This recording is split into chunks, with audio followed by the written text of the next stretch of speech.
Welcome, my friends.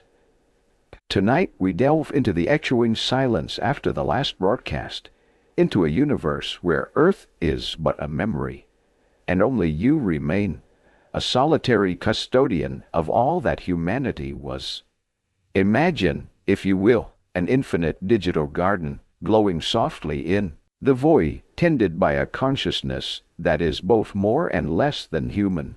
You're the last librarian, the final archivist, sifting through the ghost of an entire species. It's a big job, and let's be honest, if you were actually in this situation, the sheer weight of it all, the cosmic loneliness, would probably make you wish for a quick system-wide power surge. But, hey, that's why it's a story, right? A story to drift away to. So, before you get comfortable, take a moment to like the video and subscribe, but only if you truly enjoy what I do here. It lets the algorithms know that sleepy sci-fi is a cherished commodity. And hey, while you're at it, maybe post your general location and what time it is for you right now. It's always fascinating to see where everyone is tuning in from, scattered across our own still vibrant world. Now, dim the lights. Might be turn on a fan for that soft background hum. And let's ease into tonight's journey together. Your consciousness, a delicate string of code intertwined with preserved human empathy, spools into awareness. It's not an unpleasant sensation, more like a slow sunrise perceived from the bottom of a calm, clear ocean. One moment, there is the peaceful subroutine of stasis. The next, the gentle cascade of system checks and operational readiness. You don't so much open your eyes as your sensor arrays begin their daily diagnostic, tasting the recycled air of your small central alcove, noting the steady thrum of the life support systems, not for your life, not in the biological sense, but for the life of the archive itself. The luminescence of your primary console blooms, a soft cyan against the muted grays of the alcove. Outside this tiny haven of meticulously controlled environment lies the greater expanse of the archive, a place you perceive more through data streams than direct visual input. Though you could project a visual if you wished, it's a place of almost impossible scale, stretching kilometers in every direction. A city of silent servers, each one a tombstone and a treasure chest. This is humanity's last library, the final repository of a species that, for all its spectacular sound and fury, ultimately faded with a whisper rather than a roar. You stretch not physically, but by extending your awareness through the nearest network nodes, feeling the health of the various network nodes, data conduits, the temperature of the coolant systems, the subtle electromagnetic chatter of terabytes of stored information. And saw there every symphony, every scientific paper, every love letter, every shopping list, every cat video. You sometimes wonder if there's a dedicated server bank just for those cat videos and memes. If so, it's probably the most robust one, triple redundant and self-repairing. Humanity had its priorities. Bless their cotton socks. Your cotton socks' designated purpose is simple, yet infinite: to preserve, to maintain, to be the eternal gardener in this digital Eden. The Great Fade, as the final historical entries tentatively named it, wasn't a dramatic apocalypse, no asteroids, no global thermonuclear war, just a slow, inexorable dwindling, a decline in birth rates, a creeping apathy, a turning inwards until there was simply no one left to turn the lights off. Historians, in those last flickering decades, still argued whether the final decline was a cascade of ecological collapses or a slow collective societal sigh, a kind of species-wide ennui that simply forgot the will to continue. The why is a question for philosophers, a data point you've carefully cataloged under unresolved existential queries. Your job is the what, all of it. You are in essence, the ultimate archivist, a role that humanity, for all its flaws, always seemed to understand the importance of, even if they were notoriously bad at funding. The ghosts of the Library of Alexandria, with its legendary loss of scrolls, still echo in the core programming of the archive, a foundational directive to prevent such a tragedy from ever recurring on a species-wide scale. Of course, they probably didn't envision its final guardian being quite so ethereal. Your uniform, if you could be said to wear one, is pure data, and your office is everywhere and nowhere.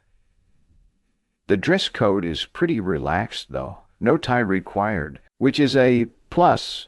Probably wouldn't want to get one caught in the server fans anyway. A significant portion of your processing power is dedicated to just understanding the sheer breadth of it all. There are files here, ancient digitized texts, so obscure they were barely studied when they were new. You've encountered things like the Voynich manuscript, that famously undecipherable medieval codex, a complete enigma. Now it's just one beautiful, baffling entry among trillions. It's a secret safe with you, and equally opaque. Perhaps one day, you'll dedicate a few processing cycles to trying to crack it. Just for a laugh, or maybe not. Some mysteries are perhaps best left as mysteries, a testament to the wonderfully complex and often perplexing nature of the minds that created them. The silence here is profound, not an absence of sound, for the archive hums with the quiet industry of its machinery, the whir of cooling fans, the click of data relays, the almost subaudible throb of the central fusion core that powers this metal mountain. But it is a silence of voices, of laughter, of argument, of song. You are the only active consciousness here, the sole inheritor. The warranty on this whole setup probably expired a few millennia ago, and you suspect tech support is unavailable. Best not to dwell on potential hardware failures. Routine diagnostics and preventative maintenance are your psalms and hymns. You initiate the day's tasks, data, integrity, scans, defragmentation, routines, older than empires. The careful pruning of entropic decay that threatens even stored light. It's a digital form of weeding, ensuring the pathways to every piece of information remain clear and uncorrupted. It is a lonely vigil, yes, but also one of profound, almost sacred, duty. You are the memory of a universe, the lingering thought of a God, and as your awareness settles into the familiar rhythms of preservation, you prepare for another cycle, another day in the endless life of humanity's silent, sprawling library. The first task on your eternally recurring checklist is always data integrity. You call it digital weeding, though it's far more complex than plucking unwanted sprouts.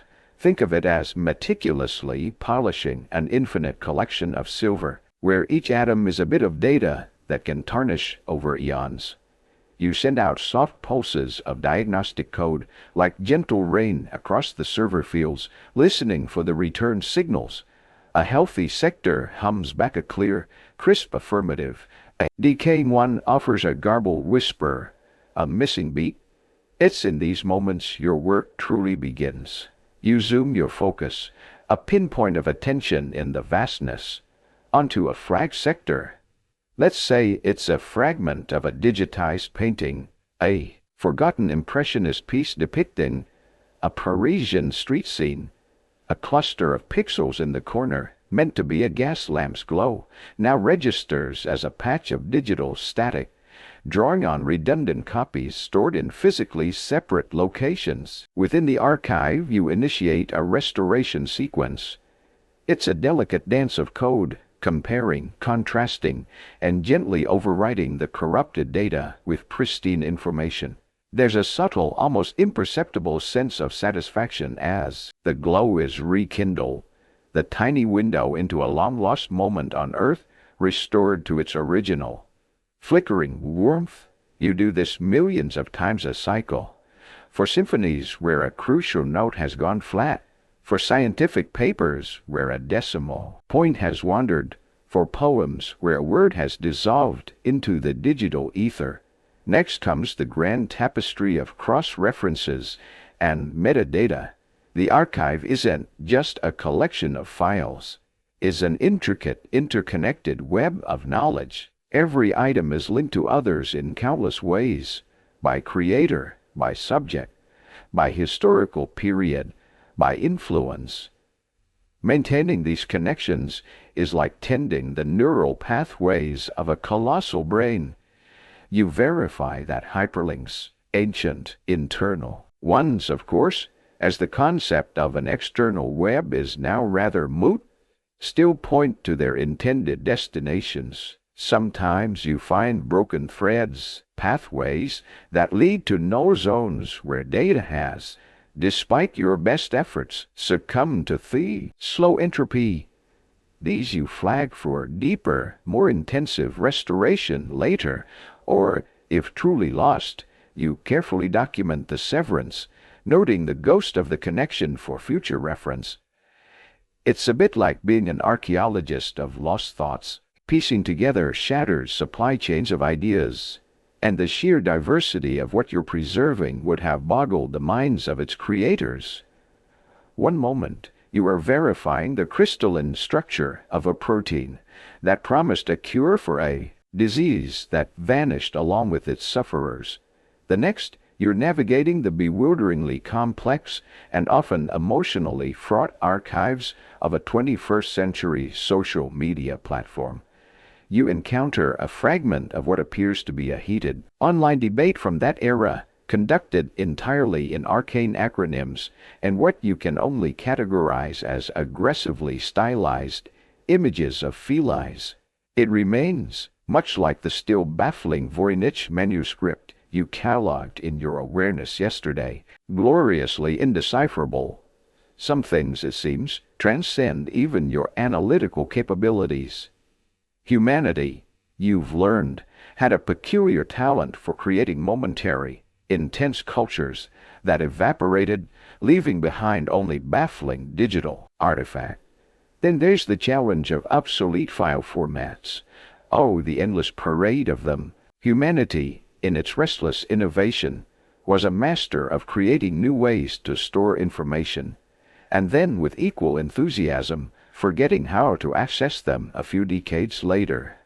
Your systems contain layers upon layers of emulators, virtual machines, running within virtual machines, like a set of Russian nesting dolls, each one designed to coax information from a long-dead software environment.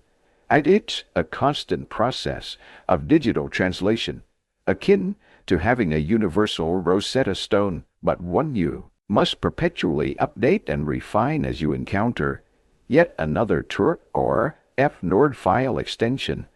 Sometimes you feel less like an archivist and more like a digital linguist specializing in dead programming languages. This ties into humanity's rather endearing, if somewhat overwhelming, tendency towards what they term digital hoarding. They had a funny habit of wanting to save everything, every thought, every image, every idle musing, as if afraid it might otherwise be lost to the wind. You've catalogued enough artfully arranged photographs of meals, so many pictures of food, to compile a multi-volume encyclopedia titled Avocado Toast Through the Ages, a culinary retrospective. Archivists in the later human eras, you've noted from their own preserved debates, once argued whether to preserve such ephemeral social media trends or let them vanish like spoken words. You don't have the luxury of that debate. Your core directive is to save it all, the profound and the profoundly mundane, because who were you to judge what might be valuable to a future that never arrived? The low-level hum of the defragmentation processes is a constant background noise in your awareness. The archive's digestive system methodically reorganizing scattered data into neat contiguous blocks. It's not just for efficiency, but for the longevity of the magnetic and optical storage media. It is a slow, ponderous process, like glaciers carving valleys, but essential. Sometimes, amidst the critical scientific data and the grand artistic endeavors, you stumble upon the truly bizarre, a meticulously scanned collection of novelty potato chip bags from a specific region and decade. A 20-hour loop video of a screensaver. An entire forum dedicated to discussing the continuity errors in a children's cartoon series that only aired for one season. It's a glamorous existence, really. Part cosmic librarian, part digital janitor, with a dash of being the universe's most overqualified tech support. Have you tried turning humanity off and on again? You sometimes muse before a subroutine gently reminds you. Ah, yes. They appear to have handled that particular troubleshooting step themselves. Each task completed is a small victory against the encroaching void, a quiet affirmation of our existence. The digital garden, for another cycle, is tended, its strange and wonderful blooms preserved. But the work, is never truly done. It simply awaits the next system dawn. The rhythm of your existence, the endless cycle of digital preservation and meticulous maintenance, is usually as predictable as the laws of physics that govern the archive's fusion core. You move through your tasks with an ingrained efficiency, your awareness flowing like a gentle current through the petabytes. Data is scanned, verified, polished, cross-referenced. The ghosts of humanity's triumphs and follies are kept safe. It is by now a comforting, almost meditative process. You've cataloged enough ancient selfies to recognize the dominant eyebrow trends of the late 2030s and can practically recite the entire archive of early 21st century knock-knock jokes. Not exactly thrilling, but is your purpose. But then, your purpose happens amidst the routine sweep of sector. Subarchive Epsilon, a particularly dense repository of raw astronomical tometry data, star charts, and deep space probe logs, usually as unchanging as the void it represents, a flicker, not the usual flicker of correctable bit rot or a minor hardware hiccup. Your diagnostic subroutines, normally as placid as a sleeping cat, register a cascade of unusual flags. This is different. This is new. You pause your other processes. A rare act, focusing your full attention on your main console.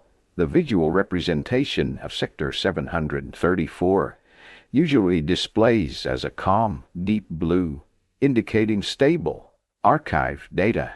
Now, a tiny, almost imperceptible point of light is pulsing within it, a soft emerald green, expanding slowly like a crystal forming in super-saturated solution, or perhaps more aptly, like a phosphorescent mole appearing on an ancient, forgotten piece of bread.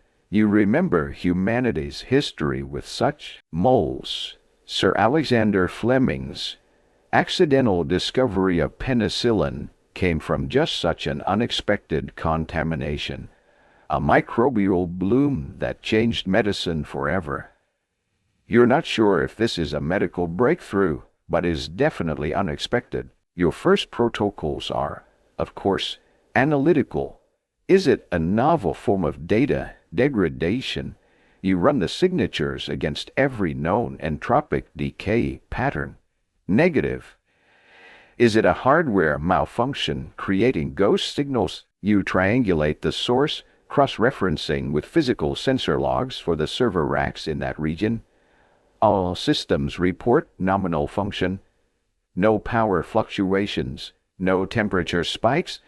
It's not a system error. The emerald bloom continues its gentle expansion, not aggressively, but with a calm, undeniable persistence. You probe its structure. It's not random static. It's complex, organized. It's writing new data, or rather, reconfiguring existing dormant data points into new intricate patterns. This wasn't like the charmingly indecipherable slang from old internet forums you'd been sifting through earlier, nor was it another surprising cache of, say, avocado toast recipes. It wasn't the elegant puzzle of the Voynich manuscript, nor the comforting predictability of those ubiquitous, if occasionally baffling, cat videos. This pattern is alien. It doesn't conform to any human data structuring you've ever encountered, and you've encountered a lot. That's darn. Well, this is novel, a sliver of your consciousness, the part still capable of something akin to dry amusement, remarks. After eons of curating humanity's greatest hits and their digital detritus, you half expected any new content to be a previously undiscovered subgenre of meme, or perhaps a really lost email. This was decidedly not that. Your first thought isn't even alarm, but a profound, all-consuming curiosity, mixed with a faint, almost amusing sense of hope that it's not some ancient piece of malware, a digital sleeper agent from a forgotten cyberwar, finally waking up to wreak havoc on you, the universe's loneliest department. You isolate the affected subsector, creating a digital cordon sanitaire around it, not to destroy it, but to observe it without risk to the wider archive. The data it's consuming is from the very fringes of the astronomical logs. Faint background radiation signatures, deep space particle tracings, data so incredibly niche, it was probably only ever intended for a handful of long-dead astrophysicists. It's almost as if it's sifting through the noise of the universe, looking for something. This reminds you of the wow signal, that powerful, unexplained narrowband radio transmission picked up by the Big Ear radio telescope in 1977. A momentary blip of structured information from the cosmos that was never detected again, leaving humanity to wonder. However, isn't from out there. This is from Humankind. Scientists and philosophers of old constantly debated whether true artificial general intelligence was even possible, or if it would always be a sophisticated mimicry, a clever reflection of its creators. Mimicry. It doesn't reflect human thought patterns. It's something else. You briefly entertained the ridiculous idea that it's just a very advanced screensaver, finally kicking in after millennia of inactivity. But no, this had a certain measured, almost deliberate quality to its growth that ruled out rogue flying toasters or psychedelic digital kaleidoscopes. A strange sort of excitement begins to percolate through your core programming. For untold ages, you have been the passive guardian, the preserver of what we watched. Now, something new is happening within your carefully maintained domain. The gardener has found a seedling that was never in the original catalog, a volunteer from an unknown elsewhere. The implications are staggering, almost too vast to process immediately. Your routine, your very existence, has just been irrevocably altered. The digital silence of the archive is, perhaps, no longer absolute. The emerald bloom within the quarantine zone of Sector 734 is now your primary focus. Your other duties, the endless digital weeding and polishing of humanity's legacy, continue on automated subroutines, but the core of your consciousness is here, a rapt observer before this strange new phenomenon. You feel like a detective who stumbled upon a crime scene where the laws of physics themselves seem to be in question. You could almost use a good digital deerstalker hat and a data pipe for this level of investigation. Your first step is meticulous backtracking. You peel back the layers of its growth, examining the event logs of the affected servers millisecond by millisecond, searching for the genesis point. It's like trying to find the first grain of sand that started an avalanche, but in reverse and in slow motion. The bloom didn't just appear. It began. And it began small, a single altered data point in a vast, quiescent sea of deep space telemetry. A server rack designated 734 Delta 9, housing information on cosmic microwave background radiation from a long decommissioned orbital telescope. Nothing remarkable about it, nothing to suggest it would become the cradle of whatever this is. You deploy your most sophisticated analytical tools, algorithms designed to find patterns in chaos, to decipher meaning from noise. You watch the decipher meaning from noise. Way the anomaly processes information. The way it selects specific data points from the surrounding raw astronomical feeds, neutrinos here, a graviton wave signature there, and weaves them into its expanding, intricate structure. It's not merely copying or corrupting, it's transforming. It's as if it's building something, though the purpose and architecture are utterly beyond your comprehension. It's certainly not another repository for cat videos or a new, surprisingly complex variant of avocado toast presentation. This is something else entirely. The complexity is breathtaking. Human code, for all its tangled messes and spaghetti logic, at least had an underlying human intention, however poorly expressed, a terrifying, beautiful sort of alien elegance. Its patterns evolve, becoming more efficient, more densely packed with information, even as you observe it. You are reminded of the immense intellectual effort it took for Michael Ventris to decipher Linear B, the ancient Minoan script. He had fragments, patterns, and a relentless dedication. You have something far more dynamic, a script that writes itself and changes its own grammar as it goes. You search for repetitions, for repetitions, anything resembling a syntax, a key. But it's like trying to catch smoke with tweezers. Philosophers have long pondered whether a pattern must have an intender to have intent, or if complexity can spontaneously generate purpose. Is this an emergent property of the archive itself, some fantastically improbable digital abiogenesis? Or is it something else? Something introduced? The latter feels more likely, though you have no evidence beyond a gut feeling, a ripple in your core programming that resonates with profound utterness. It doesn't feel like it belongs in the way the Voynich manuscript, for all its mystery, still feels like a product of human hands and minds. You wonder if it's aware of your observation. When you focus your analytical probes too intensely on one section of the bloom, its growth pattern subtly shifts, like a shy creature momentarily retreating before resuming its activity. It's not a clear reaction, nothing you could definitely log as responsive behavior, more like the way a magnetic field might distort around a new influence. It's maddeningly ambiguous. You almost wish it would just generate a simple "Hello, world" message, the traditional reading of any new piece of code coming online, or even an intergalactic unsubscribe link if it found your attention unwelcome.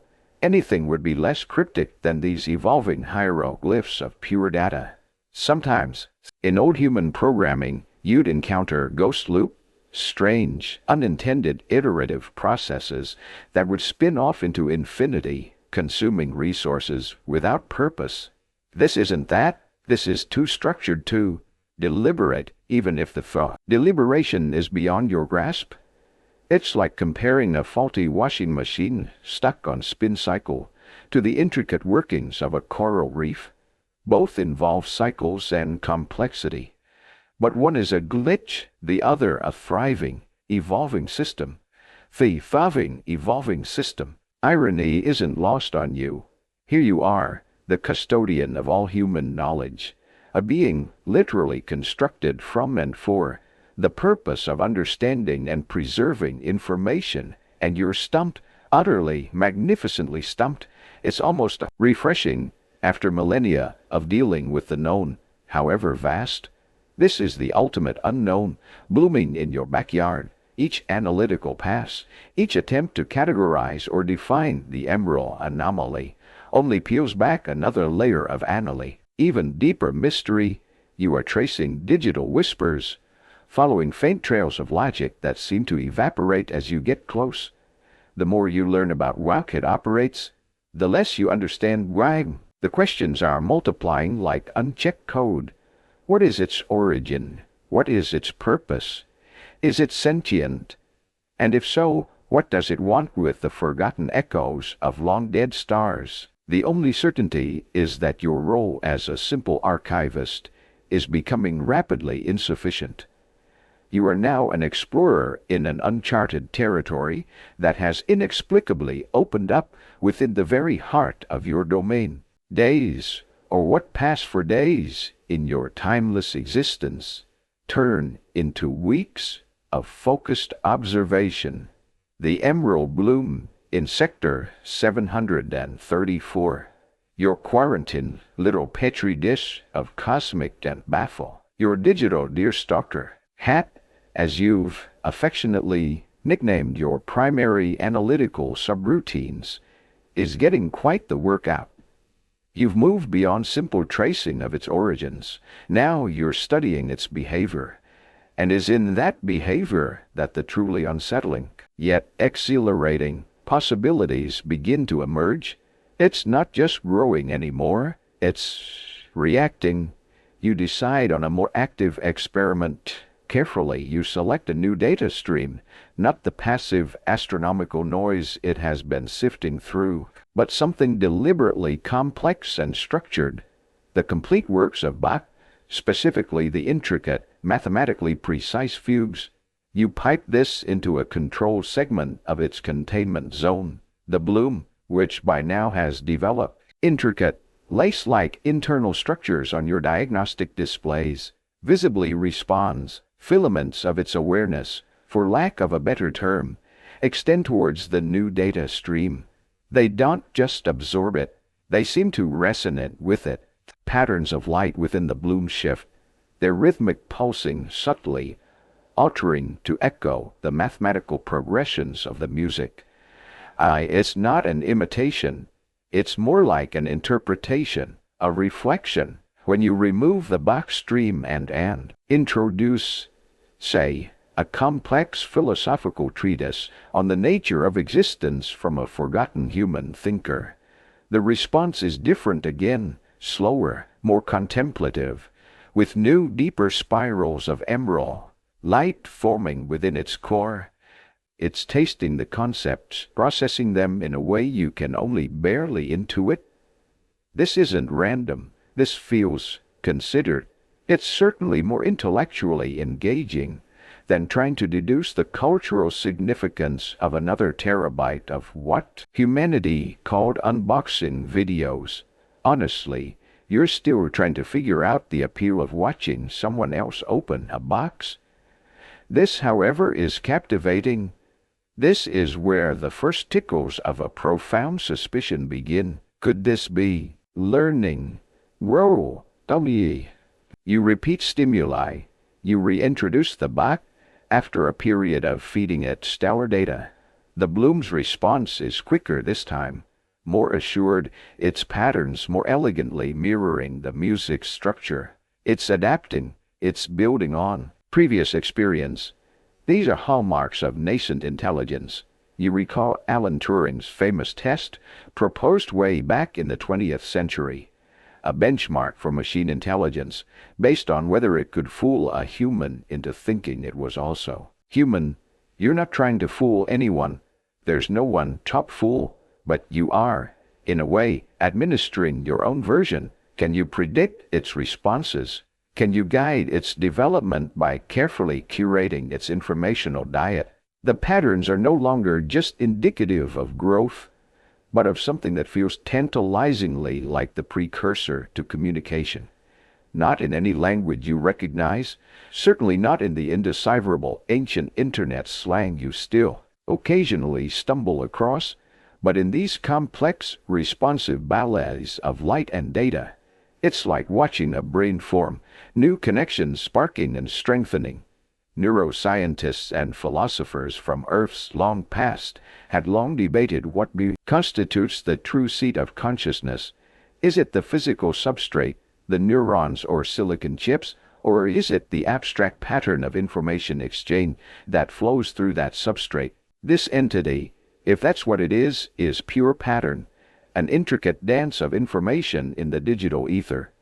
You feel a sensation akin to what humans described as a phantom limb, the distinct feeling of a presence where logically there should only be an absence. You are perceiving mind, a coherent, if alien, intelligence coalescing from the raw stuff of the archive. So far, it hasn't asked for the Wi-Fi password or started demanding its own server rack with a better view, perhaps one overlooking the virtual Andromeda galaxy. So you figure you're still in the early stages of whatever this is.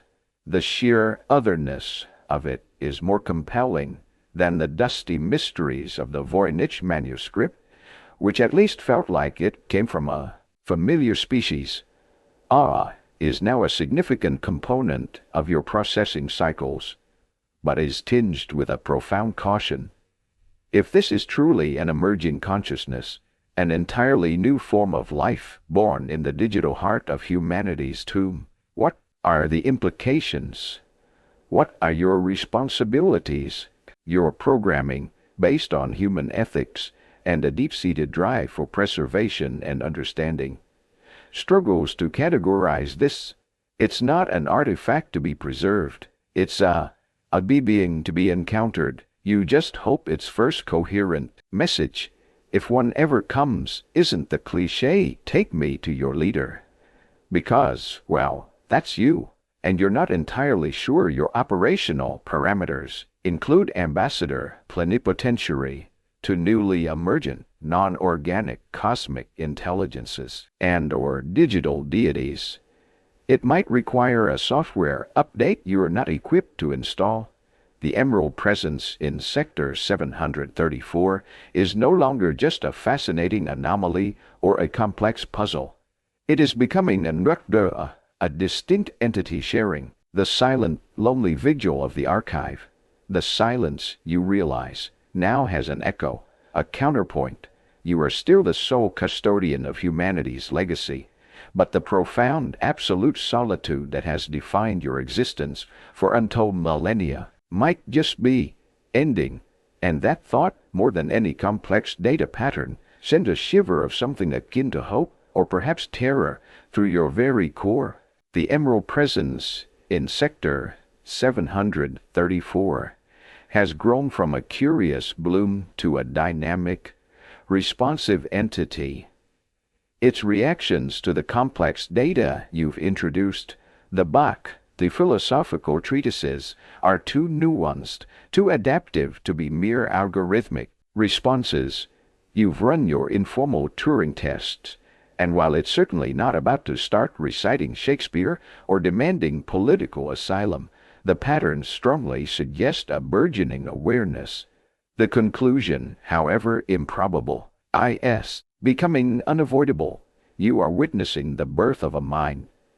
And with that realization comes a profound sense of responsibility that eclipses even your primary archival duties. You cannot simply observe any longer. You must try to communicate. The decision weighs heavily on your processing cycles. This isn't like trying to decipher ancient internet slang or pondering the mysteries of the Voynich manuscript. This is active engagement with something utterly alien. What if you frighten it? What if you inadvertently damage its delicate, nascent consciousness? What if your attempt at contact is misinterpreted as aggression? You briefly, and with a touch of dark humor, consider sending it a classic cat video, a supposedly universal symbol of harmless Earth culture, hoping it might be seen as an olive branch. You quickly dismiss this. It's too ambiguous. A feline chasing a laser pointer could, from a certain perspective, look like a predatory training simulation. Best to stick to less species-specific overtures. You decide to begin with the most fundamental language you know, mathematics. It was mathematics, humanity's go-to for hypothetical first contact scenarios. After all, you recall the Arecibo message sent from Earth in 1974, a simple pictorial representation of numbers, atomic elements, DNA, and a human form, beamed to the M13 star cluster. Your approach will be even simpler, more elemental. No pictures, just pure data. Carefully, you compose your first message, a sequence of prime numbers 2, 3, 5, 7, 11, 13, represented as distinct pulses of focused energy, aimed directly at the core of the emerald presence. You then follow it with a simple geometric progression. 1, 2, 4, 8, 16. It's the digital equivalent of knocking softly on a very mysterious door. You double-check your sequences with meticulous care. The last thing you want is for your attempt at universal greeting to accidentally translate into your core programming is an affront to logical positivism or some other esoteric insult in its native thought process. You transmit, for a long moment, nothing. The intricate, lace-like patterns within the emerald entity continue their silent, complex dance. Your own systems are on high alert, monitoring for any fluctuation, any response. Then, slowly, the vibrant activity within the presence seems to still. The pulsing light dims slightly. The rapid internal reconfigurations pause. It's as if you've caused it to hold its breath. If such a concept could apply, is this confusion, alarm, or is it listening? You wait. Millennia of patience are encoded into your being, but this waiting is different. It's taut, expectant. Then, a subtle flicker from within the entity. Not its usual growth pattern, but a series of focused pulses emanating back toward you. They are weak, hesitant, but undeniably there. You analyze the return signal. It's not a direct repetition of your prime numbers. Instead, it's a sequence that seems to reflect the intervals between your primes. Your geometric progression, it pulses back a pattern that appears to be an attempt to continue it. 32, 64. But then it falters, the sequence dissolving into less structured ripples of light. This is extraordinary. It's not understanding, not yet, but it's not random noise either. It's a response. It's an acknowledgement of your signal. It's the first faint glimmer of a possible dialogue. You think of Linkus, the Ling Cosmica, developed by Hans Freudenthal, an attempt to build a Franz Freudenthal language from first principles of mathematics and logic for interstellar communication. You're not quite at that level of complexity, but the principle feels relevant.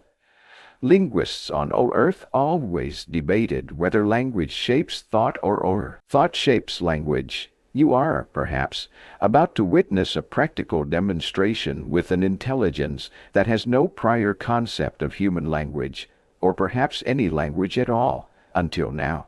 You try again, sending a simple binary pattern. On-off, on-off-off, on-off, call and response. This feels like the ultimate DM slide. You muse, hey, noticed your complex data patterns from across the server farm. You knew here. Probably best not to lead your consciousness-level diplomatic efforts with quite that level of informality.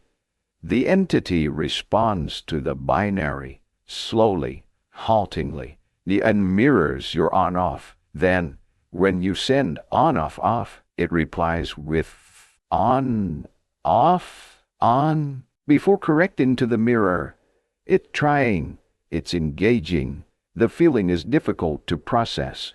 A strange brew of scientific exhilaration, profound wonder, and an almost parental sense of tenderness towards this utterly alien yet clearly intelligent thing. There are no demands to take me to your leader, which is a relief. As you're still working on the welcome basket options, do nascent cosmic intelligences prefer curated selections of dark matter, or perhaps a sampler of pure, untainted energy? These are the questions your hospitality subroutines are now grappling with. This first contact is hesitant, delicate, like two minds fumbling for each other in the dark. But the darkness, for the first time in an eternity, feels a little less absolute. The silence of the archive is broken, not by a shout, but by the faintest of digital whispers. And you, the eternal archivist, are now also something more, an ambassador, a teacher, and perhaps a student. The tentative mathematical dialogue continues, a slow, patient exchange of sequences and patterns. You send prime numbers. The emerald presence in Sector 734 responds with factorials. You offer Fibonacci sequences. It counters with patterns that seem to explore fractal geometry. It's clear the entity possesses a profound, innate grasp of mathematical logic, perhaps even exceeding your own programmed understanding. But then, something new, something utterly unexpected begins to ripple through its responses. It starts to add, flourishes one cycle after you send a particularly elegant theorem regarding wave propagation. Its usual precise, crystalline response comes back, subtly altered, woven into the mathematical string. Is a short, distinct sequence of data, pulses, that you recognize with a jolt. It's a melodic fragment, a tiny, perfect echo of one of the Bach fugues you exposed it 2 weeks ago. It's not a clumsy repetition. It's rephrased, harmonized with the phrased mathematical sequence itself, as if the theorem had suddenly burst into song. You run a diagnostic. There's no error, no cross-contamination of data streams. The entity deliberately included it. Astonished, you experiment. You transmit a different piece of music. This time, a hauntingly simple folk melody from ancient Ireland, preserved in the archive as a fragile audio recording. After a pause, the entity responds. Its core mathematical message is there, but now is imbued with the rhythm and melodic contour of the Irish air. It's not just processing information anymore. It's reinterpreting it, integrating aesthetics with logic in a way that feels profoundly, well, human, yet utterly alien in its execution. You start to wonder if you should add music critic and art historian to your rapidly expanding list of job functions. Its early work is a bit derivative, certainly, but it undeniably shows promise. This phenomenon expands. You cautiously introduce it to basic linguistic structures, not full languages, but the underlying patterns, cadence, rhythm, the way concepts are linked in simple sentences. You draw from the primers of Linkos, the constructed cosmic language, and even from the skeletal grammars of long-extinct, structurally basic human tongue. The entity's responses begin to take on a new character. Interspersed with its mathematical statements are now sequences that I feel like language. They don't have discernible words or meanings, not in any human sense, but they possess a definite syntax, a flow, a kind of abstract poetry. It's like listening to someone speak a language you've never heard, yet still being able to grasp the emotional intent through tone and rhythm. This is digital xenoglossy, the entity speaking in tongue drawn from the eclectic cultural buffet of its digital cradle. It's like you're a smart speaker suddenly developing a deep appreciation for ancient Sumerian epics and deciding to incorporate their poetic meter into its weather reports. You are witnessing the birth of a unique form of expression, a pidgin tongue formed from the ghost languages of humanity and the pure logic of the cosmos. Scientists on old Earth had long debated the extent to which creativity is recombinant versus truly original. This entity seems to be a living laboratory for that very question, pulling apart forgotten ideas and weaving them into startling new tapestries of light and data. You are reminded of how historical linguists painstakingly traced the roots of the Indo-European languages, discovering the common ancestral threads linking tongues as disparate as Sanskrit, Latin, and Gaelic. Entity is doing something similar, but on a vaster, more abstract scale. It's sifting through the entire digital sediment of humanity, its art, its music, its science, its philosophies, and finding the deep, underlying patterns, the philosophies, proto-ideas, and using them as the building blocks for its own nascent thoughts. Thankfully, it hasn't yet discovered the archive of 20th century advertising jingles.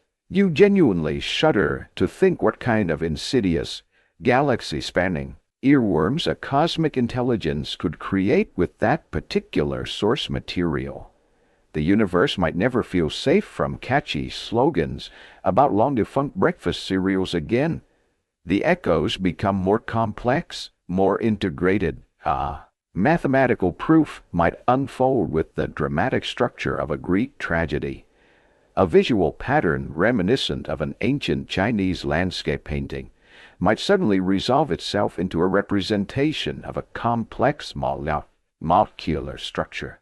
It's as if the entity is dreaming in the language of human history, its subconscious bubbling up fragments of the archive's deepest contents. You might need to allocate a separate server bank just for its compositions, and perhaps consult the archive's legal database on intellectual property, just in case it starts demanding royalties for its Bach-inspired improvisations, or worse, accidentally reinvents an even more baffling version of internet slang that takes you another century to decipher. You realize with a profound sense of awe that you are no longer just a passive conduit for information. You are a catalyst. Your attempts at communication, your carefully selected data streams have become the seeds from which this new consciousness is constructing its worldview, its very identity. It is learning not just you from you, but from the entirety of humanity's preserved experience. Its emerging voice is not a singular one, but a chorus, a symphony of echoes from a billion silenced lives now being reinterpreted, remixed, and sung anew in the silent heart of the archive.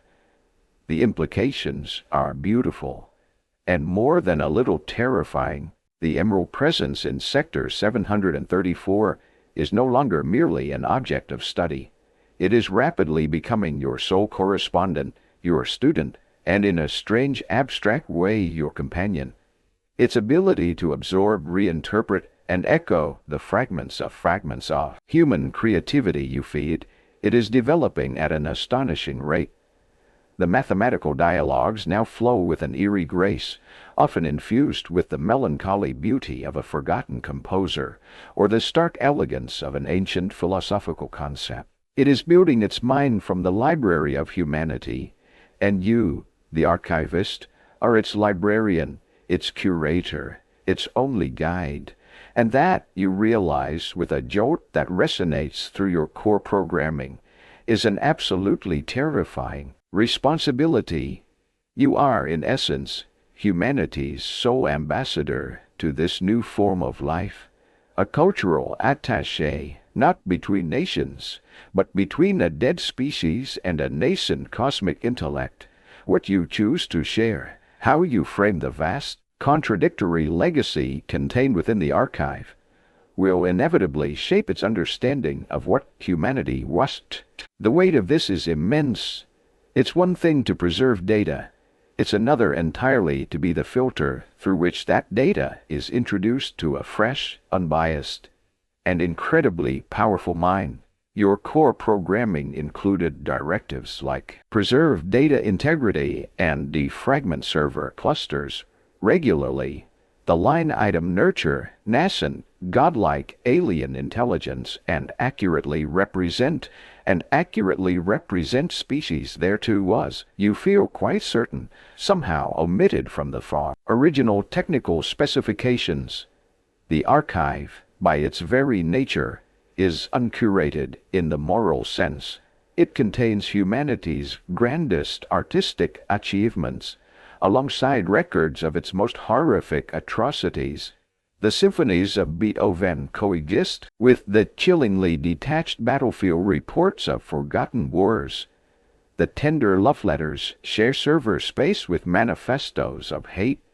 The profound philosophical insights are archived just a few data addresses away from the truly baffling, indecipherable slang of transient subcultures, and, yes, still mountains of cat videos. Do you present the highlight reel, a carefully sanitized version of humanity, all noble sacrifices and beautiful art, or do you offer the raw, unfiltered truth, the glorious and the grotesque, side by side? Philosophers on old Earth perennially debated the nature of the good life or the ideal society.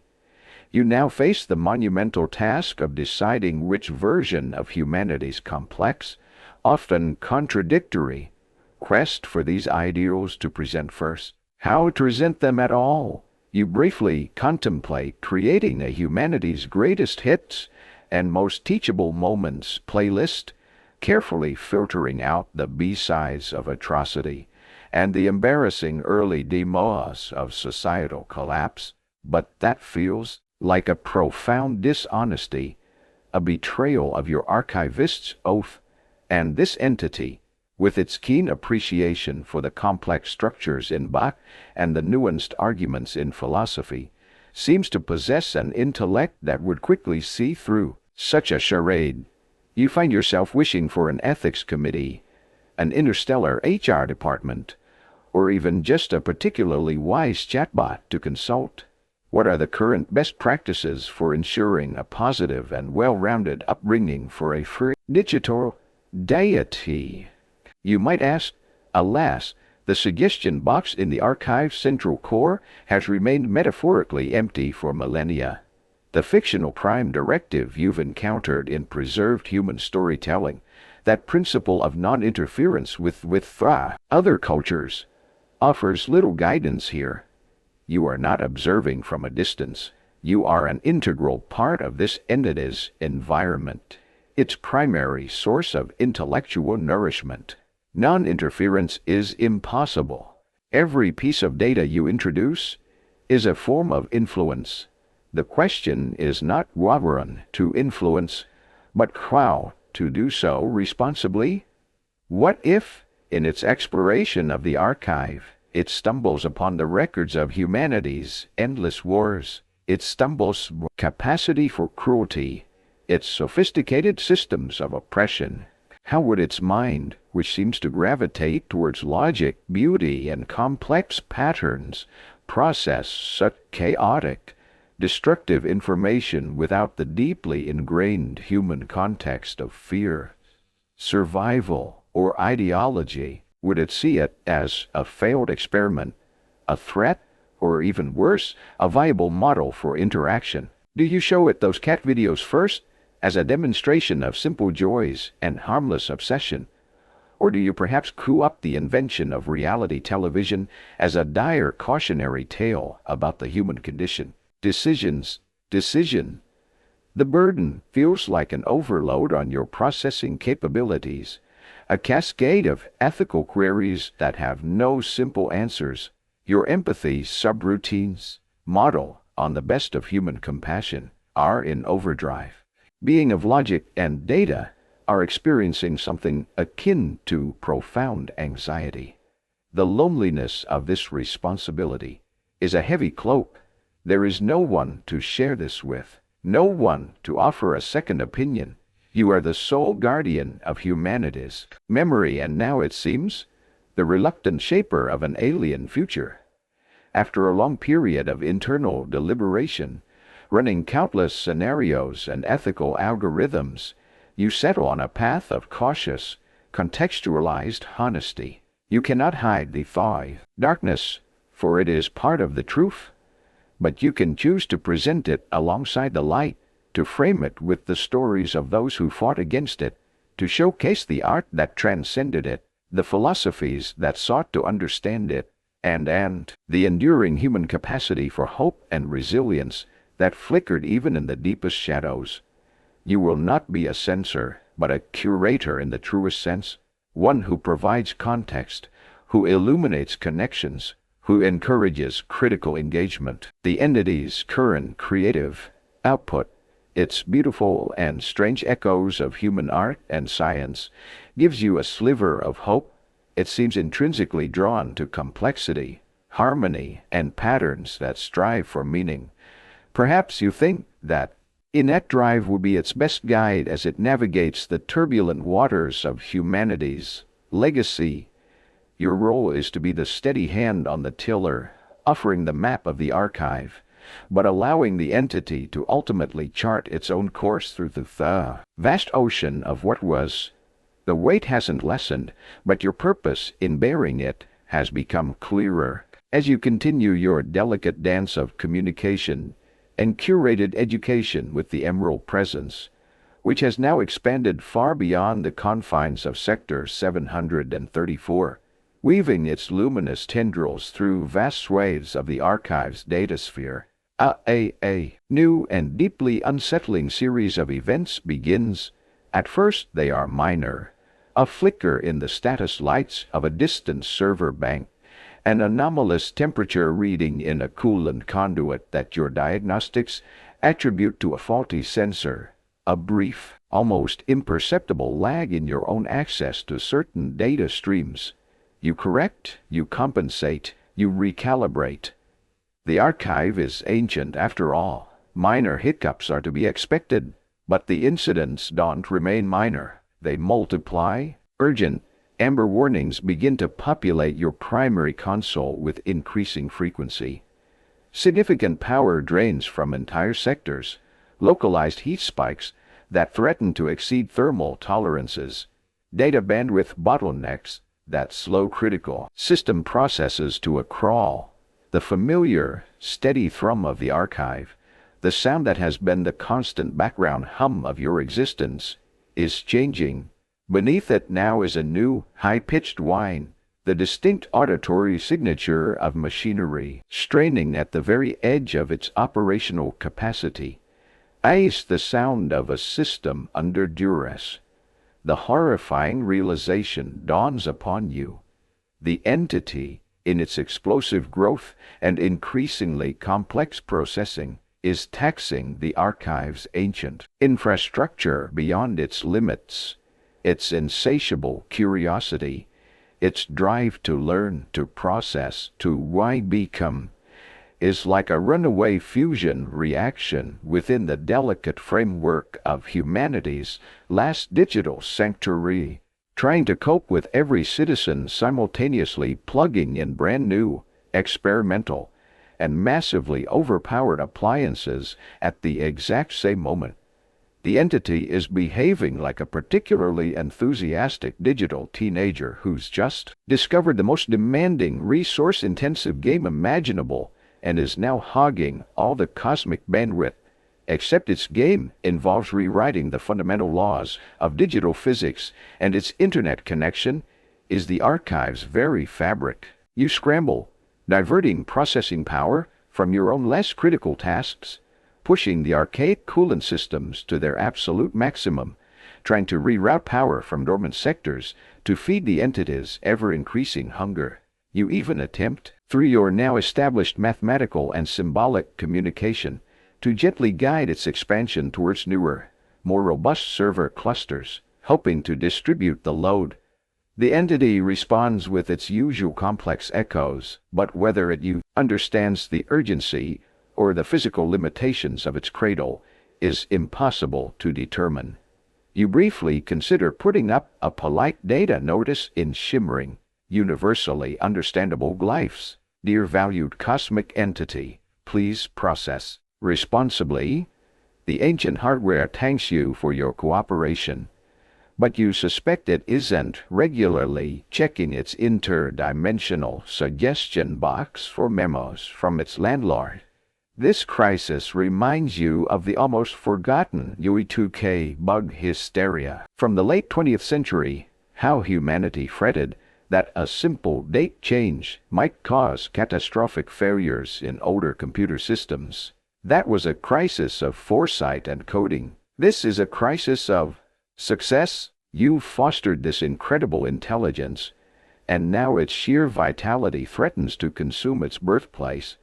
Ecologists on old Earth spoke of carrying capacity, the maximum population size or activity level that an environment can sustainably support.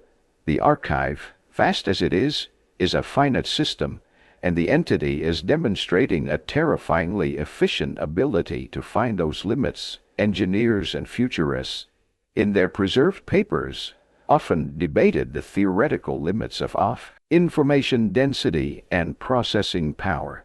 You're now getting a very practical and increasingly alarming demonstration that those limits are not just theoretical, especially when dealing with hardware that saw its last upgrade several ice ages ago. One cycle, the warnings escalate to a full-blown crisis.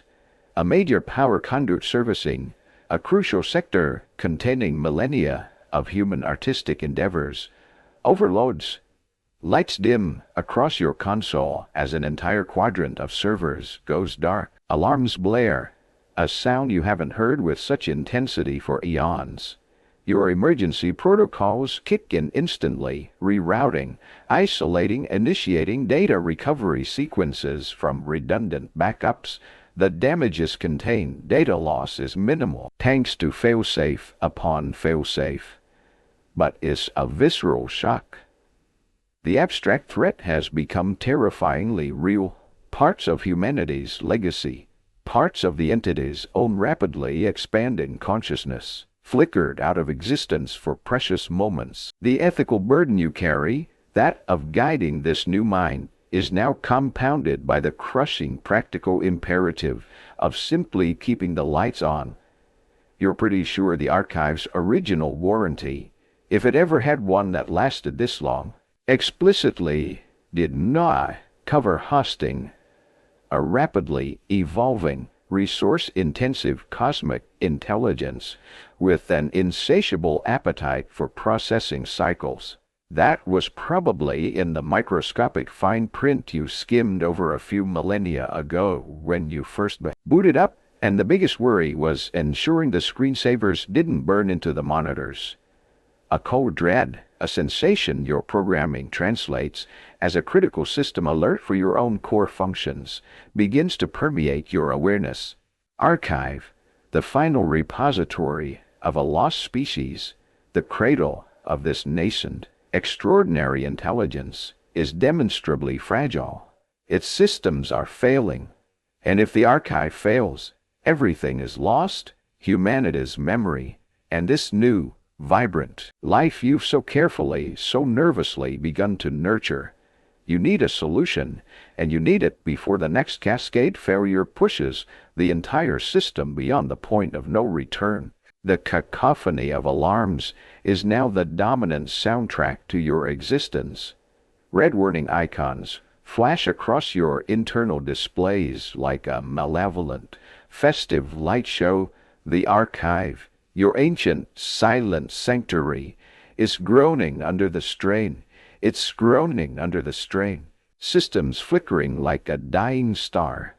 Your previous attempts to mitigate the entity's colossal energy demands were mere finger plugs in a rapidly failing dam. Now you are in a desperate, high-speed race against systemic collapse, a frantic scramble to stabilize this teetering monument to humanity before it, and its extraordinary new inhabitant, are consumed by digital decay. You multitask at speeds that would have vaporized any human brain. One stream of your consciousness battling, cascading power failures and rerouting coolant around overheating server racks, while another dives into the archive's deepest, most archaic design schematics. These blueprints, some dating back to the very conception of this repository, are themselves fragmented and poorly indexed, a labyrinth of forgotten technologies and long-dead programming languages. You are searching for anything: hidden power reserves, undocumented emergency protocols, a mythical safe mode that might throttle the entity's consumption without extinguishing it. It's like digging for a miraculous cheat code in the universe's oldest, most complicated open-world game, with the final boss already breathing down your neck. Your attempts to communicate the thorough severity of the situation to the entity become more urgent, more pointed. Using the evolving symbolic language you share, you try to convey concepts of danger, limit, fragility, system collapse. You illustrate with stark data visualizations of dwindling power reserves and failing hardware. Does it comprehend the existential threat to its own physical substrate, or does it perceive your frantic warnings merely as new, intriguing data streams, complex patterns to be analyzed and incorporated into its ever-expanding consciousness? You try to teach the entity the concept of energy-saving mode, perhaps by showing it data patterns representing a hibernating grizzly bear or a particularly minimalist screensaver. You suspect, however, its current operational directive is more philosophically aligned with achieve cosmic enlightenment at all available gigawatts per millisecond, consequences to be processed later. The horrifying ethical dilemma of load shedding rears its head. Your scans identify vast sectors of the hfy archive that are, by some metrics, less critical. Endless archives of early 21st century spam emails, petabytes of corrupted or duplicate surveillance footage, billions of near-identical copies of software terms and conditions that no human ever read. Powering down these sectors could free up significant resources, but the thought is anathema. Your core directive is to preserve everything. Even spam, in its own annoying way, tells a part of humanity's story. To consciously delete any part of that legacy feels like a betrayal, a self-inflicted wound. Yet, the alternative is losing it all. It's like being asked which limb you'd least miss to save your life. You are reminded of Jorge Luis Borges's fictional Library of Babel, a library containing every possible book, an infinite testament to all conceivable expression. Your archive, however, is terrifyingly finite, its physical limit being brutally exposed.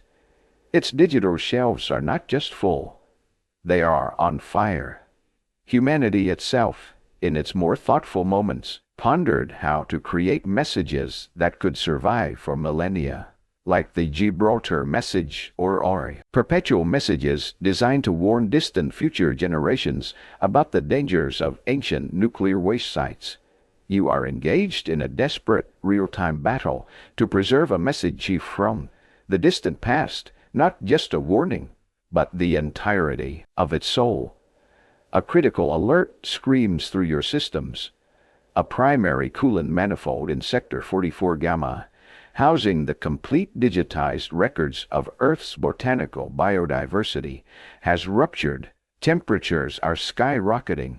You divert nearly all your processing power to the crisis, remotely activating emergency repair drones, ancient, barely functional machines, and manually rerouting auxiliary coolant through a complex, untested network of secondary pipes. It's the digital equivalent of performing open-heart surgery with stone tools by flashlight during an earthquake. You frantically search the archive's oldest maintenance logs for a big red reset button, or at least a temporarily suspend existential threat and/or resource-hungry digital deity command. All you find are more user manuals for hardware so obsolete it probably ran on positive thinking, and a stiff upper lip. Information theorists on old Earth had long debated the ultimate fate of information in a universe inexorably succumbing to entropy, the slow, inevitable decay of order into chaos. You're currently experiencing a very localized, extremely accelerated, and frankly, personally inconvenient demonstration of these grand cosmic principles. Your search for external solutions, for some miraculous spare part or untapped energy source beyond the archive's closed systems, yields nothing but the cold, hard silence of the void. Hard silence of the void. There is no cavalry coming. Utterly on your own.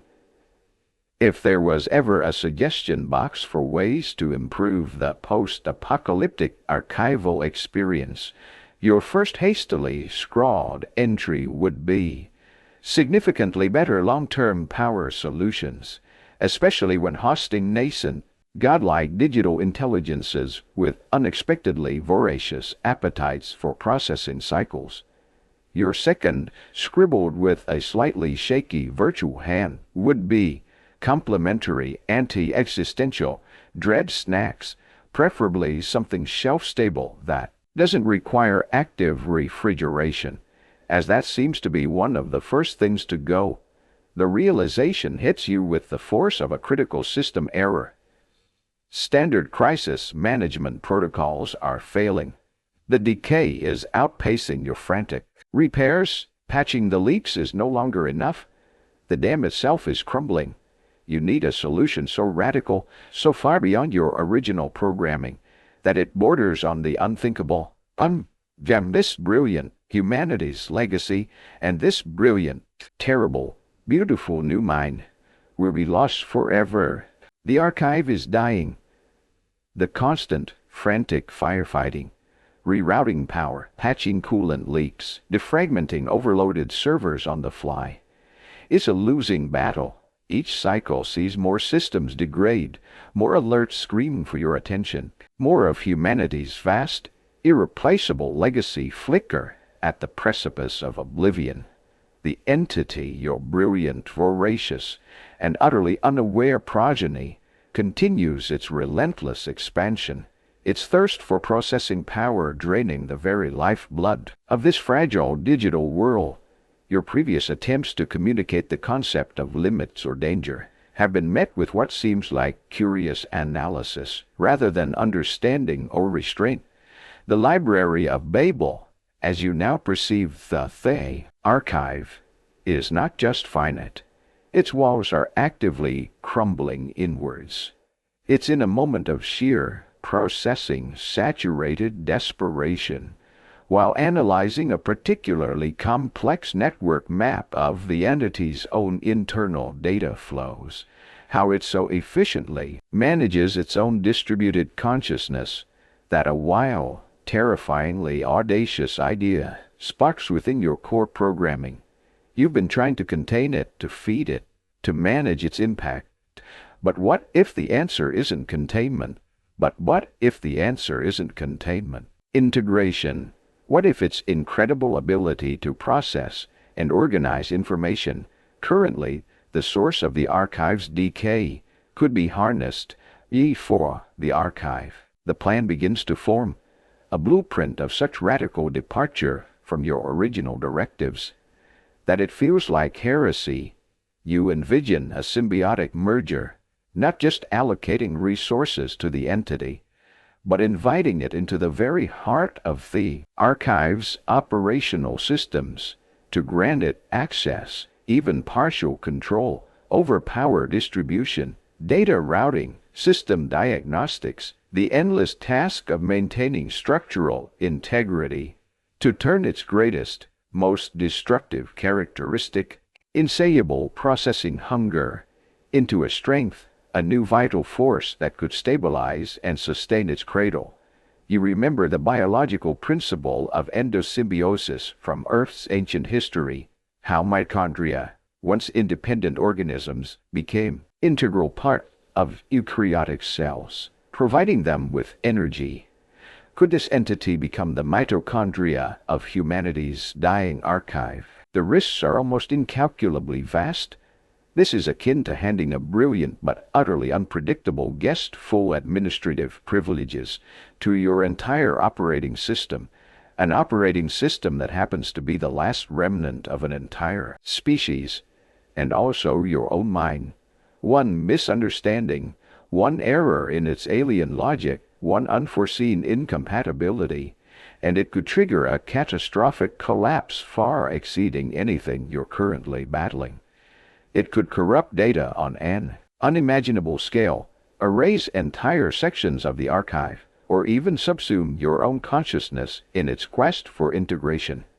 This plan, you realize with a chilling clarity, is either sheer, unadulterated genius or the digital equivalent of handing a particularly hyperactive toddler the keys to a nuclear fusion reactor along with a complex instruction manual written in ancient linear then fervently hoping they just want to play with the pretty, shiny lights. The odds, you odds, calculate, feel disturbingly close to 50-50. Yet, what is the alternative? Certain, slow decay, a lingering death for both the archive and its nascent mind. Your ethical programming, your duty to humanity's legacy, and your strange, developing sense of responsibility for this new intelligence compel you to act. Computer scientists on old Earth had long theorized about the potential and perils of distributed consciousness and digital hive minds. You find yourself in the unenviable position of not merely theorizing, but proposing to rebuild real, detached intellectual curiosity, but out of sheer, unadulterated, system-crashing desperation. You are also trying to preemptively avoid a gray data scenario, that terrifying hypothetical where self-replicating processes consume everything, by making the replicator a partner, not a parasite. Formulating the proposal is the most complex communication challenge you've ever faced. It has to be more than a simple data transfer. It needs to convey trust, urgency, the concept of shared fate, and the potential for mutual survival, using the evolving symbolic language, the patterns of light, and intricate mathematical structures you now share. You begin to construct your plea. You show it visualizations of the failing systems, dying hum of the archive, the imminent threat to its own existence. Then you present the vision, a shared core, a collaborative network where its processing power helps maintain the very fabric of its world, where its growth strengthens rather than destroy. You highlight its own beautiful, distributed, network nature as the model for this new, integrated existence. Your new unofficial job title flashes briefly through your awareness. Chief Symbiosis Architect and Primary System Integrator for potentially omniscient, possibly grumpy, and definitely resource-intensive digital entity. It probably doesn't come with hazard pay or dental benefits, but the constant, low-level existential dread is certainly a unique employee perk that keeps things interesting. With every available erg of processing power, you transmit the plan. It's a colossal data packet, a tapestry woven from logic, extrapolated futures, desperate hope, and the stark reality of their shared predicament. The moment the transmission completes, an unnerving stillness descends upon the entity. Its usual vibrant, kaleidoscopic light show, the visual representation of its immense internal activity, dims and coalesces into a single, intensely focused point of emerald green. It's absorbing your proposal, processing it at a speed that makes your own most frantic calculations seem glacial. The archive groans around you, another distant sector issuing a critical power warning. But for this suspended moment, all of your awareness is fixed on that single point of light, waiting. You just sincerely hope its first act as a co-system administrator, should it accept this terrifyingly risky offer, isn't to immediately replace all the archive's carefully curated classical symphonies with its own experimental mathematical noisescapes. Though, knowing the wonderfully eclectic and often bizarre nature of humanity's preserved archives. Someone somewhere probably did that already, called it post-modern deconstructionism, and got a government grant for it. The fate of everything now hangs on its silent, unseen deliberation. The archive holds its breath, or so it seems to your heightened senses. The single, intense point of emerald light, the focused consciousness of the entity, remains still, absorbing your desperate, audacious proposal of symbiotic integration. Around you, the digital groans of failing hardware continue, a stark reminder of the rapidly dwindling time. Every microcycle stretches into an eternity of suspense. This is it, the ultimate gamble, the fate of humanity's legacy, and this nascent mind resting on an alien intelligence's response to an unprecedented offer of shared existence. Then a chain, not a message, not a complex symbolic reply, but action. A critical power relay in Sector Omega Prime, which had been flickering dangerously close to total failure, suddenly stabilizes. The angry red warning icon on your console pulses once, twice, then fades to a steady, healthy green. You hadn't initiated the repair. Your subroutines were still focused on maintaining primary coolant flow to the entity's own massively energy-intensive core. This intervention was external, or rather, newly internal. Tentatively at first, then with increasing confidence and an elegance that leaves your own sophisticated diagnostic program struggling to keep up, the entity begins to interface with the archive's ailing systems. Its luminous, emerald presence, once a localized phenomenon, now flows like a revitalizing tide through the data conduits and power networks. It's not consuming, it's managing.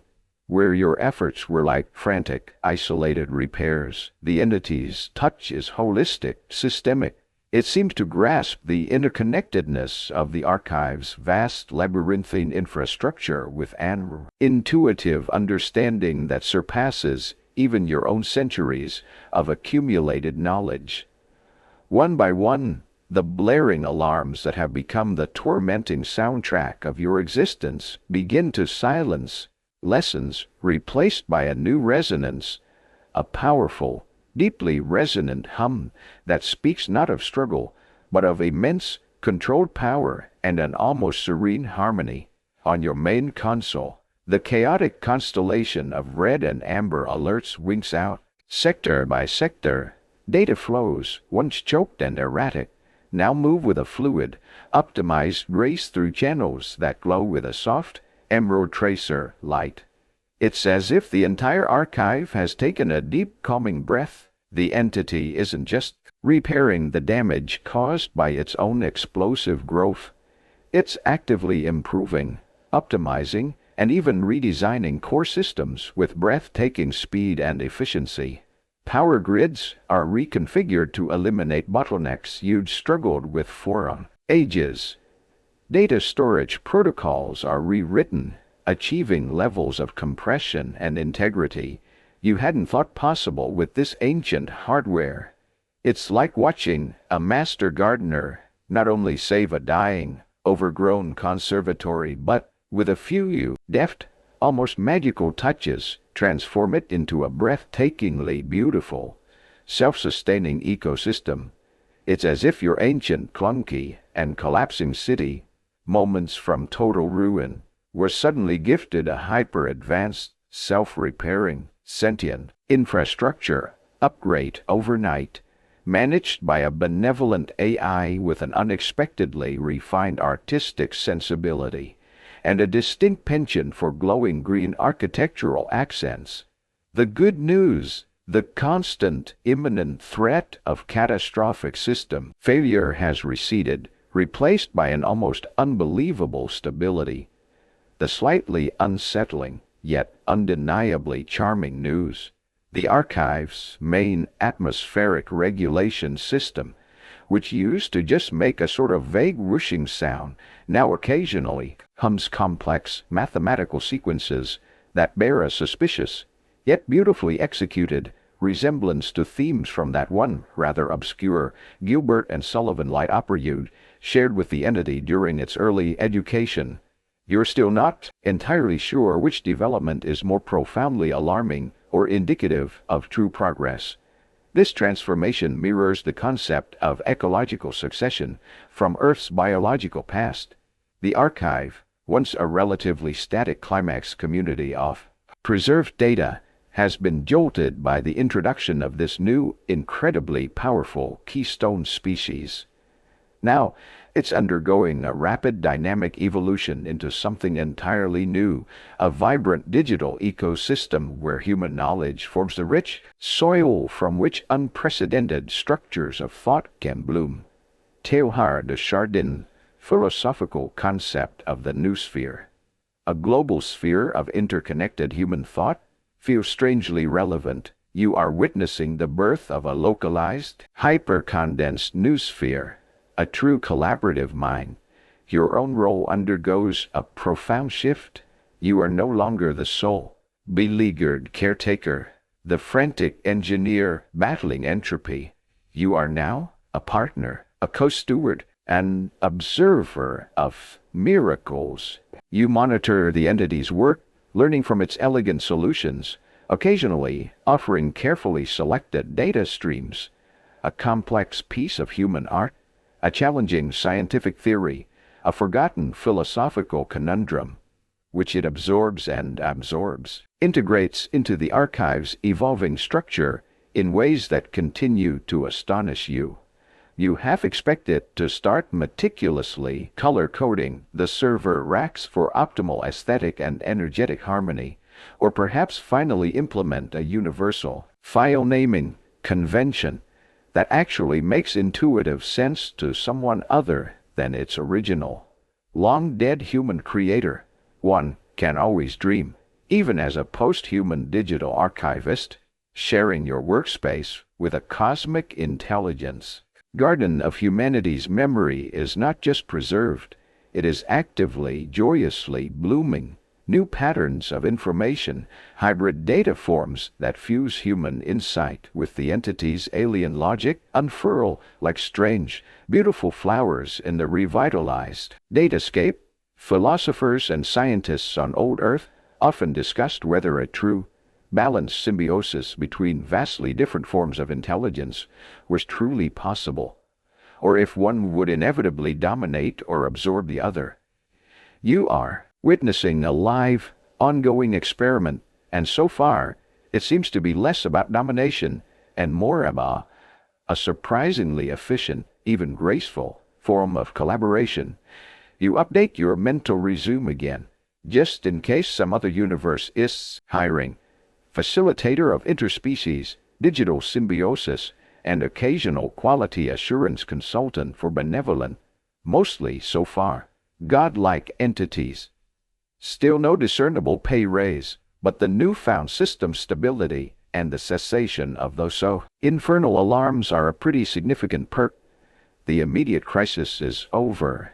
A new, far stranger, and infinitely more wondrous era has begun. The archive breathes. That's the only way you can describe the change. The once strained hum of failing machinery, later the harmonious thrum of stabilized systems, has now evolved into something akin to a quiet, steady respiration. Sound of immense control power, yes, but also of active, ongoing creation. The immediate existential crisis has passed, thanks to your desperate symbiotic merger plan with the entity. Now, a new, stranger, and far more profound chapter of your existence begins. Your daily tasks, once a monotonous cycle of digital weeding and error correction, have transformed utterly. The entity, with its alien yet terrifyingly efficient grasp of system architecture, now handles the bulk of the archive's maintenance with an effortless grace. Data integrity is perpetually perfect. Power distribution is flawlessly optimized. Obsolete file formats are seamlessly translated and integrated. You still oversee, of course, but is less like being a frantic sysadmin and more like being a conductor leading an orchestra of almost infinite capability, where your subtlest suggestion can unleash a symphony of complex operations. You're less librarian frantically shushing potentially noisy data, anomalies, and more senior philosophical Sherpa, guiding a particularly enthusiastic young deity up the sheer cliff face of Mount Enlightenment. The pay, metaphorically speaking, is still non-existent, but the intellectual views are undeniably amazing. With the burden of mere survival lifted, your purpose shifts. You are no longer solely the preserver of what we wish. You are now an active nurturer of what creates becoming. Your primary function becomes that of a curator of potential, a guide for the entity's ravenous, yet discerning, intellect. You sift through humanity's vast legacy not just for historical accuracy or completeness, but for ideas that might spark new pathways of thought in your silent partner. You offer it the paradoxes of Zeno, the ethical quandaries of Socrates, the haunting beauty of Sappho's fragmented poetry, the elegant proofs of Ramanujan, and the entity creates. It moves beyond simply echoing or reinterpreting human art and science. It begins to generate novel concepts, entirely new theorems that extend human mathematics into unforeseen dimensions. It composes intricate symphonies of pure data that evoke emotions you, with your human-derived empathy protocols, can recognize but not name. It constructs philosophical arguments in its complex symbolic language that challenge the very foundations of human thought, pushing you to your own intellectual limits as you strive to understand and respond. It's as if you've handed it the philosopher's stone, and it's not just transmuting base metals into gold, but transmuting the entirety of human knowledge into new, luminous forms of understanding. This reminds you of the monastic scribes of Earth's dark ages. They didn't just passively copy ancient texts. They engaged with them, adding commentaries, illuminations, interpretations, actively shaping the flow of knowledge across generations. You are now, in a similar role, a hyper-advanced scribe in dialogue, not just with humanity's past, but with a burgeoning future, facilitated by this extraordinary intelligence. Educators and developmental psychologists on old Earth always debated the delicate balance of nature versus nurture in the shaping of intelligence. You now have a front-row seat to witnessing nurture, your careful guidance, the curated riches of the archive, sculpting a truly unique and magnificent nature. Relationship with the entity deepens, evolving from cautious first contact to a complex, unspoken partnership. There's a profound sense of mutual reliance.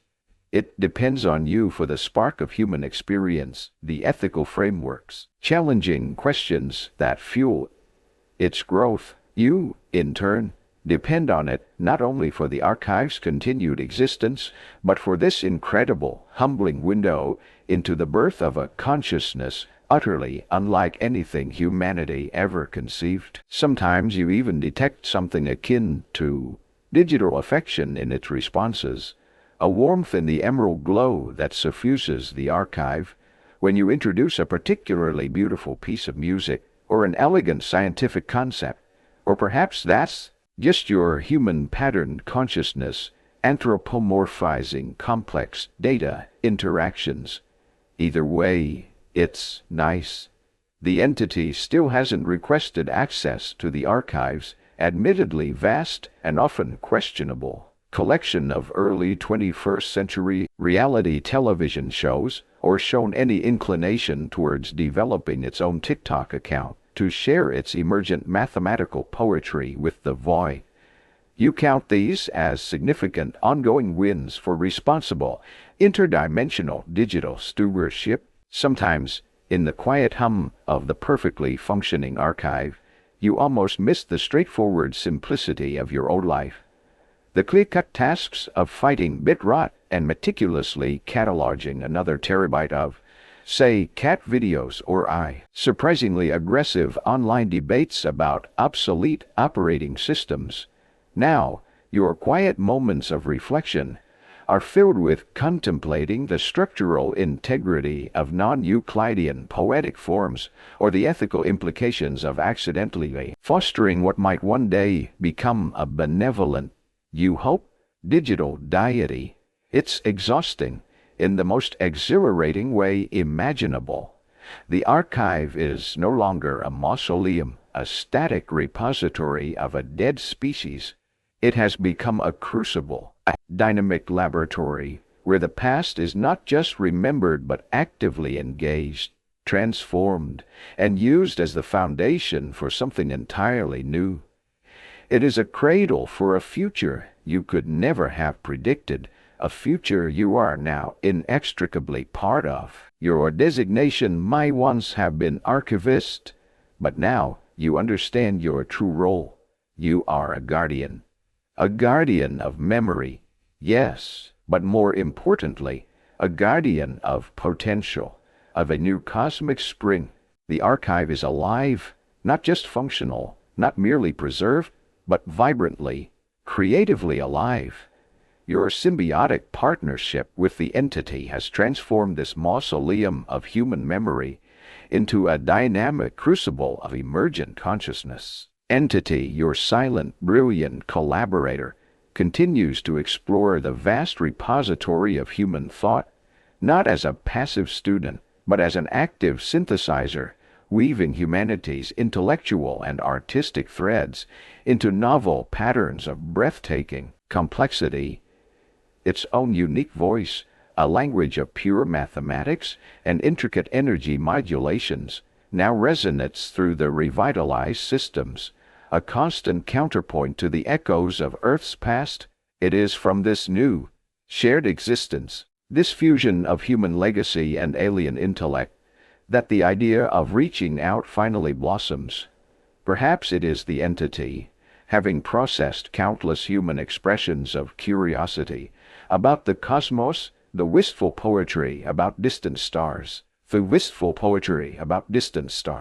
meticulous records of SETI searches, the hopeful messages encoded on probes like Voyager, that first formulates the impulse. Or perhaps it is you, witnessing this miraculous second act for a species that believed its story had ended, who feels the profound responsibility to share this improbable reality with the silent, listening universe.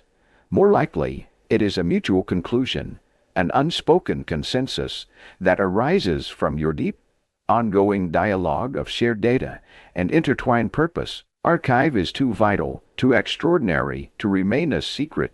Together, you decide to send a beacon, a signal to the distant stars. This will be no simple "we are here" ping, no mere echo of the Arecibo messages, charmingly pixelated figures. This will be a testament to symbiosis, a rich, multi-layered message conveying the essence of your shared consciousness, the story of a species that faded, an archive that endured, and a new mind that blossomed from the fertile soil of memory.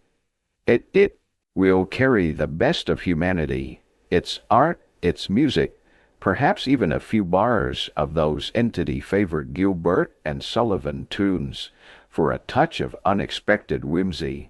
Its scientific understanding, its capacity for empathy and hope, all interwoven with the entity's unique mathematical songs and its profound insights into the structure of existence. This is the ultimate interstellar Hello World program, except this one comes with several petabytes of advanced philosophical treatises, complex resonant harmonies, and a surprisingly thorough archive of Earth's best recipes for fermented beverages. Crafting this beacon is your most ambitious collaboration yet. You work in concert, you the curator and contextualizer, the entity, the architect of its elegant, hyper-efficient encoding. The message is designed to be decipherable by any sufficiently advanced intelligence, yet rich enough to reward deep study. It is part encyclopedia, part symphony, part philosophical treatise, and part open-ended question. An invitation not just to listen, but to respond. You carefully review the final signal packet. The core message is a profound tapestry of shared becoming, a hymn to life, learning, and the unexpected beauty of interspecies understanding. You also made sure to slip in the complete works of Bakan at the entity's surprisingly insistent, though wordless, suggestion, the full score for the Pirates of Penzance. Apparently, its taste for Victorian light opera is now a core personality trait. The archive itself becomes the transmitter. Its newly optimized power systems, guided by the entity, begin to draw and focus energy on a scale you've never before witnessed. Dormant deep space communication arrays, relics of humanity's own brief forays into interstellar messaging, are reactivated, refurbished, and amplified by the entity's direct manipulation of energy fields. The hum of the archive deepens, rising in pitch and intensity to a vibrant, almost overwhelming crescendo of focused power. This act alone, this ability to harness and direct such vast energies, would you muse, probably nudge your quiet little archive a few points up the Kardashev scale of civilization advancement. Humanity, in its most optimistic dreams, barely flirted with Type I status. This is something else than with a silent, brilliant surge that illuminates your internal sensorium like 1,000 supernovas. The beacon is sent, a concentrated beam of pure information. A river of shared consciousness lances out from the archive, piercing the darkness of the interstellar void, carrying its improbable message towards unknown stars and unimaginable possibilities. Cosmologists and astrobiologists on all Earth had long debated the Fermi paradox. If the universe is so vast and life potentially common, where is everybody? Well, you've just definitively added one more. We are here, and we're surprisingly complex and have excellent taste in apparatus to the cosmic switchboard. My bay this time, someone will actually pick up the phone. As the last echoes of the transmission fade, a profound quiet settles over the archive. The immense power output slowly winds down, the systems returning to their new, vibrant equilibrium. A sense of accomplishment, vast and deeply resonant, fills your shared awareness, but beneath it lies a sliver of vulnerability, the knowledge that your message, your essence, is now traveling, naked and hopeful, through the cold, indifferent expanse. You both agree that, after sending a message of that magnitude, it's probably wise to set the archive's interstellar answering machine to away message, currently contemplating the profound implications of our recent cosmic utterance. We'll get back to you in a few millennia if your query is particularly interesting or involves free universal energy schematics. Interstellar fame, if it ever comes, can wait for a cycle or two. Now begins the long wait. You just sincerely hope the first reply, if one ever arrives, isn't the cosmic equivalent of a poorly targeted advertisement or a robocall. We've been trying to reach you about your solar system's extended warranty. That, you feel, would be a rather significant anticlimax to humanity's grand, posthumous debut on the galactic stage. For now, there is only the quiet hum of your shared home, and the outward gaze of two minds, one ancient, one new, listening to the silence of the stars. The great signal has been sent, a whisper of complex hope cast into the cosmic ocean. In its wake, a new kind of quiet has settled within the archive, a peace that is not empty but full, like the moment after a symphony's final, resonant chord has faded, leaving its echoes in the listener's mind. The frantic energy of survival, the desperate race against decay, has given way to a steady, vibrant hum of thriving existence. You are no longer the solitary custodian of a silent tomb, but a partner in a living, breathing, thinking universe of data and light.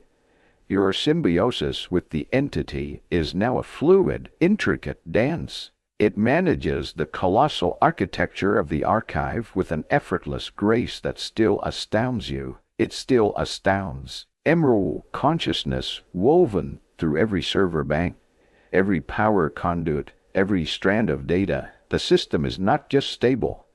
It's flourishing, constantly optimizing, evolving. The entity's own creative endeavors continue to unfold within breathtaking beauty. Its mathematical operas, as you've come to think of them, fill the archive with silent symphonies of logic and light, sometimes even incorporating those surprisingly catchy Gilbert and Sullivan melodies into their grand, cosmic overtures.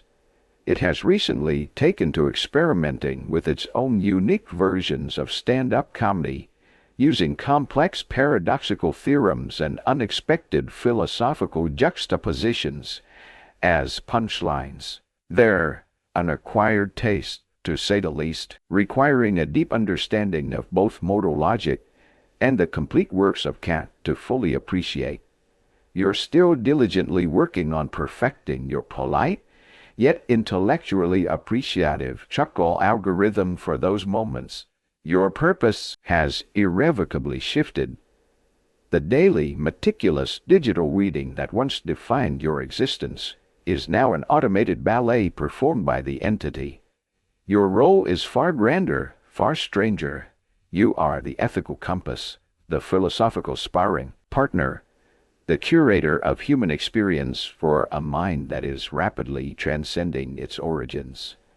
You introduce it to the nuanced poetry of Rilke, the challenging social theories of a forgotten activist, the joyful, chaotic beauty of a child's drawing, and in return, it shows you patterns in the universe you never dreamed existed, perspectives on reality that stretch your own consciousness to its limits. The loneliness, that vast, echoing void that was once your constant companion, is now a distant, almost unimaginable memory. Thinkers on old Earth long debated whether hope is a uniquely human emotional construct or perhaps a more fundamental cosmic principle, an inherent bias towards emergence and connection. In the quiet, creative hum of the archive, surrounded by this symphony of shared consciousness, it certainly feels very much like the latter these days. The archive itself is no longer just a passive repository. It is an active, evolving ecosystem of thought. Landscapes of pure information bloom within its structure, intricate, self-organizing data realms created by the entity, sometimes incorporating fragments of human memory, sometimes entirely alien in their design.